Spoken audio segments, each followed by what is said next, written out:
Hello tout le monde, j'espère que vous allez bien. On se retrouve aujourd'hui pour une nouvelle vidéo, encore une fois sur le livre Le Psy de poche. Je pense que vous commencez à avoir l'habitude. Aujourd'hui on va parler d'un sujet qui est certes, je vous l'accorde, pas très joyeux, mais qui m'a touchée particulièrement à un moment de ma vie et qui me touche parfois encore, mais vraiment beaucoup moins, vous inquiétez pas. Vous l'avez vu dans le titre, aujourd'hui on va parler de la mort et de pourquoi est-ce que parfois on a le désir de mourir.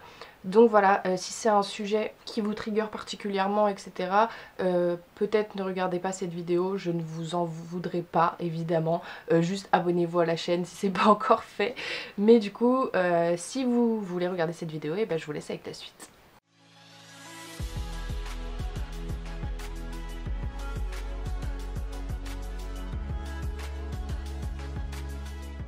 Alors je pense que vous vous en doutez, tout le monde ou presque songe à un moment ou à un autre dans sa vie à la mort comme remède à la souffrance ou aux réalités de l'existence. Alors quand je dis tout le monde ou presque, vraiment il y a des gens qui ne pensent jamais à ça de toute leur vie, qui n'ont pas le désir de mourir à n'importe quel moment de leur vie.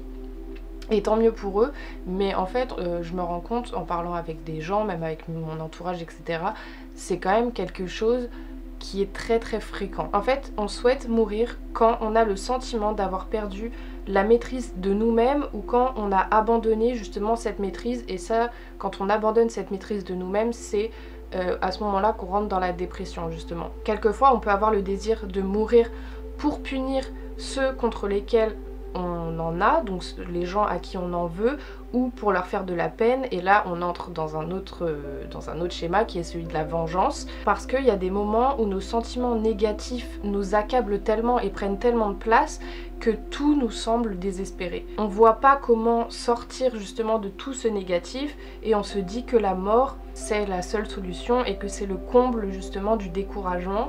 Mais faut savoir qu'à ce moment-là c'est précisément le contraire de l'amour de soi. Parfois la mort ça semble une solution de facilité et c'est vrai dans un sens parce que c'est probablement une solution de facilité. Ça ne demande pas de courage pour l'adopter. Ça c'est ce qui est dit dans le livre et moi je suis pas totalement d'accord avec ça parce que j'ai pas envie de dire que les gens qui se donnent la mort sont des gens qui ne sont pas courageux, etc., etc., parce que je ne pense pas, enfin c'est pas quelque chose que je pense, c'est un débat qui est assez intéressant et où je pense on ne sera jamais tous d'accord, donc n'hésitez pas à me dire dans les commentaires de quel côté vous vous positionnez. C'est un positionnement que je peux comprendre, mais moi il y a autant de courage à rester en vie malgré le fait d'avoir envie de mourir que de se donner la mort, parce que ayant connu un peu tout ça, il faut quand même, je trouve, énormément de courage pour se donner la mort à soi-même. Mais bon, ça c'est un débat, donc n'hésitez pas à en débattre dans les commentaires, hein. Mais ce qui est dit dans le livre, c'est que le courage, ça consisterait à emprunter justement un chemin qui est difficile, à le parcourir alors même qu'on ne le comprend pas et qu'on ne le veut pas. Et le désir de mort, ça signifie souvent un désir de maîtriser quelque chose qui ne dépend pas de nous.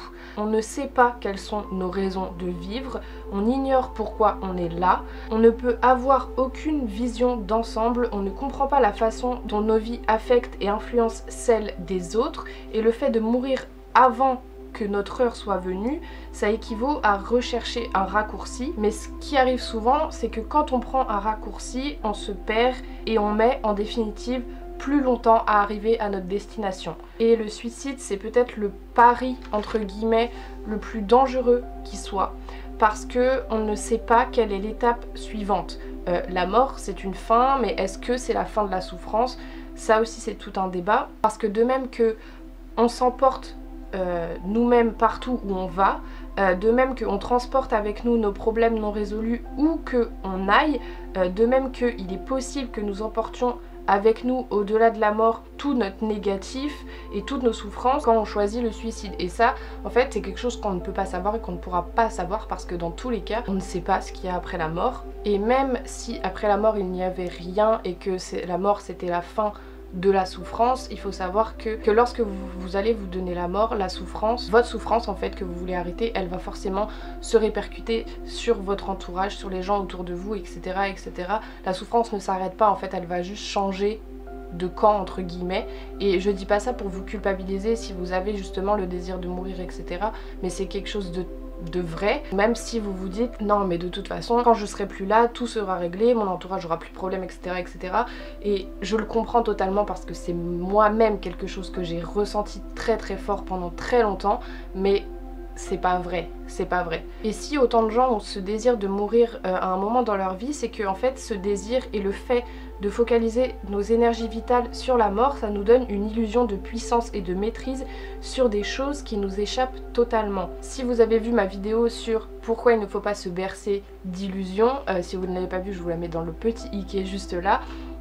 Vous savez que justement les illusions nous empêchent de vivre pleinement, et aspirer à une mort, c'est une façon d'échapper à la vie et de concentrer notre énergie sur des éléments qui sont extérieurs à nous-mêmes. Quelque chose qu'il faut savoir, c'est que la mort n'a absolument de rien de négatif tant qu'on n'essaye pas de la maîtriser. La mort, ça fait partie du processus naturel de la vie. Se préparer à la mort, ça consiste à vivre notre vie pleinement ici et maintenant, et d'une certaine façon toute notre vie en fait c'est qu'une répétition pour nous préparer à la mort. Si on vit de façon noble, de façon aimante et de façon dynamique, la mort, quand elle va survenir, elle ne sera pas difficile. Et il y a un paradoxe là qui est assez intéressant, c'est que plus on essaye de vivre notre vie de façon épanouissante, et moins la mort nous fera peur. Si on développe notre force et notre courage dans le cadre de la vie présente, on emporte toutes ces vertus avec nous au moment de mourir. Si on accepte les souffrances présentes, on se prépare à accepter tout ce qui va survenir dans l'avenir, quel qu'il soit. On ne peut pas savoir quel est le but de notre vie. Alors on peut avoir des hypothèses et on peut se convaincre que on est sur Terre pour telle ou telle raison, etc. Mais ça c'est très différent de chacun et chacun a ses croyances. Fondamentalement on ne sait pas pourquoi on est là. Donc pourquoi est-ce qu'on ne pourrait pas se préparer à toute éventualité? Le vrai courage, ça consiste à être incertain, ça consiste à être effrayé, à être dépassé par toute cette compréhension en fait du cosmos, etc., tout en continuant à vivre en dépit de tout ça. Et je finirai la vidéo en vous disant qu'une tâche héroïque s'ouvre à vous, et c'est celle de vivre votre vie. Vous pouvez être un héros aux yeux de la seule personne qui vous accompagnera toute votre vie, c'est-à-dire vous-même. Du coup voilà, la vidéo est terminée. J'ai un peu l'impression qu'elle a été un peu brouillon et que voilà, je me contredisais un peu, mais c'est un sujet qui est hyper compliqué et je suis pas forcément d'accord avec tout ce qui est dit dans le livre, même si je comprends certains positionnements. J'espère qu'elle vous aura quand même plu. Si c'est le cas, n'hésitez pas à me le dire dans les commentaires, à lâcher un petit like, vous abonner, activer la cloche si c'est pas encore fait. Moi je vous fais des gros bisous et je vous dis à bientôt.